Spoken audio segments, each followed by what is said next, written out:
नाही बोलणार मराठी. कांदिवलीत सरळ सरळ अमराठी रिक्षाचालकांची दादागिरी, ट्रॅफिक जाम करून मुजोरी.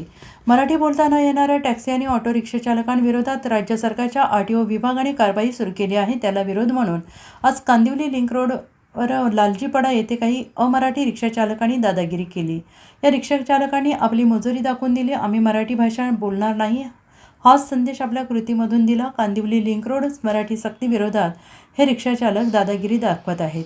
मराठी सक्तीच्या विरोधात रिक्षा रोखून आंदोलन सुरू आहे. लिंक रोडवर 20 मिनिटांपासून वाहतूक जाम झाली आहे. जे रिक्षाचालक प्रवासी वाहतूक करत होते त्यांना धमकावलं जात होतं.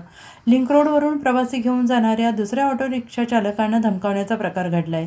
अमराठी रिक्षाचालकांनी रस्ता रोको केलेला आहे आणि याला आंदोलन म्हणता येणार नाही, कारण राज्य सरकारने मराठी बोलता न येणाऱ्या मराठी चालकांना काही महिन्यांपासून बरीच मुदतवाढ दिलेली होती. त्यांना मराठी शिकण्यासाठी क्लासेसची व्यवस्था केली होती.